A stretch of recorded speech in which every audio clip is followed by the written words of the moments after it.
মেধা আর চেষ্টা কি না পারে সেটা দেখিয়ে দিলেন শারীরিক প্রতিবন্ধী উল্লাস পাল। ৪৪তম বিসিএস এ অ্যাডমিন ক্যাডার পেয়েছেন অদম্য এই তরুণ। শিক্ষা জীবনে তিনি কখনো শারীরিক প্রতিবন্ধী কোটা নেননি। জীবনে যা যা করেছেন সবকিছুতেই রয়েছে পরিশ্রম আর পরিশ্রমের ছোঁয়া। হাত বাঁকা হওয়ার কারণে লিখতে সমস্যা হয়, ডান হাতে কোনো শক্তি পান না। তবুও কখনো কোনো প্রতিযোগিতামূলক পরীক্ষায় প্রতিবন্ধী কোটা নেওয়ার কথা তিনি চিন্তাও করেননি। মানসিকভাবে নিজেকে অন্য আর ১০ জনের মতো সুস্থ মনে করেন। উল্লাস পালের বাড়ি শরীয়তপুর জেলার ভেদরগঞ্জ উপজেলার রামভদ্রপুর ইউনিয়নের কার্তিকপুর গ্রামে। বাবা উত্তম কুমার পাল একজন মৃৎশিল্পী আর মা আন্না রানী পাল গৃহিণী। জন্মের পর শিশুরা যে বয়সে স্বাভাবিক নিয়মে হাঁটা শেখে, উল্লাস পাল সেভাবে হাঁটতে পারতেন না, কারণ জন্মগতভাবেই তার ২ হাত ও ২ পা বাঁকা ছিল। তবে মা বাবা তার চিকিৎসার কোনো কমতি রাখেননি। চিকিৎসার জন্য ভারতেও নেওয়া হয়েছিল উল্লাস পালকে। একটি পায়ের অপারেশনের মাধ্যমে কিছুটা হাঁটা চলার উপযোগী হলেও তা ছিল কষ্টসাধ্য। চিকিৎসকদের শত চেষ্টার পরও হাত পা স্বাভাবিক হয়নি। বাড়ির পাশেই কার্তিকপুর পালপাড়া প্রাথমিক বিদ্যালয়ে শিক্ষাজীবন শুরু হয়। বর্ষায় কাদামাটি মারিয়ে স্কুলে যাওয়া ছিল কষ্টসাধ্য।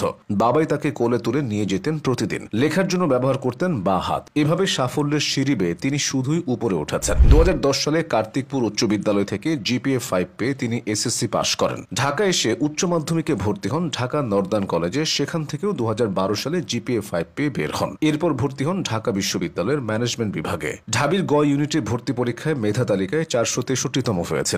ভর্তি পরীক্ষার সময় প্রতিবন্ধী কোটা নেওয়ার অপশন ছিল, কিন্তু তিনি সচেতনভাবেই এড়িয়ে গিয়েছিলেন। বুক ভরা আত্মবিশ্বাস ছিল, সাধারণ প্রার্থীদের সঙ্গে প্রতিযোগিতায় পারবেন। বিসিএস ক্যাডার হওয়ার জন্য দিন রাত এক করে পড়াশোনা করা উল্লাস পাল ৪০তম, ৪১তম ও ৪৩তম বিসিএস এ অংশ নেন। ৪০তম বিসিএস এ পাশ করেও কোনো পদ পাননি। ৪১তম বিসিএস এ জুনিয়র ইনস্ট্রাক্টর পদে সুপারিশ পান। অবশেষে ৪৩তম বিসিএস এ শিক্ষা ক্যাডারের সুপারিশপ্রাপ্ত হয়ে নড়িয়া সরকারি কলেজে লেকচারার হিসেবে যোগদান করেন। কিন্তু তবু তৃপ্তি আসেনি। তার স্বপ্ন ছিল প্রশাসন ক্যাডার হওয়া। উল্লাস পালের জীবনে যত অর্জন এসেছে তা সহজ পথে আসেনি। ছোটবেলা থেকে বন্ধু আর পরিবার ছাড়া গোটা দুনিয়াটাই যেন তার বিপক্ষে ছিল। স্কুলে যাওয়ার পথে অনেক অবুঝ বাচ্চারা তার গঠন দেখে হাসত। তাই ছোটবেলা থেকেই তার ভেতর একটা লজ্জাবোধ কাজ করত।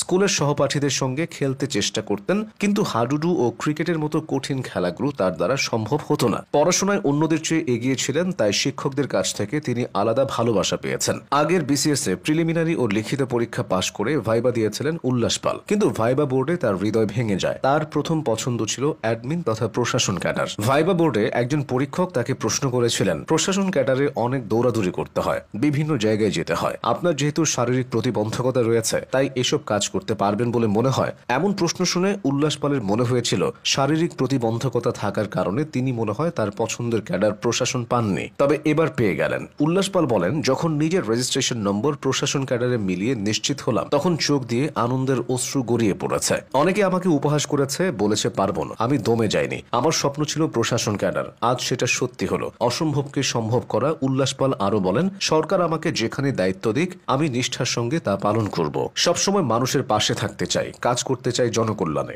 একজন উল্লাস পাল লাখো তরুণের অনুপ্রেরণা। স্বপ্ন পূরণের পথে যারা বারবার হোঁচট খায়, উল্লাস পাল তাদের জন্য উৎসাহের বাতিঘর।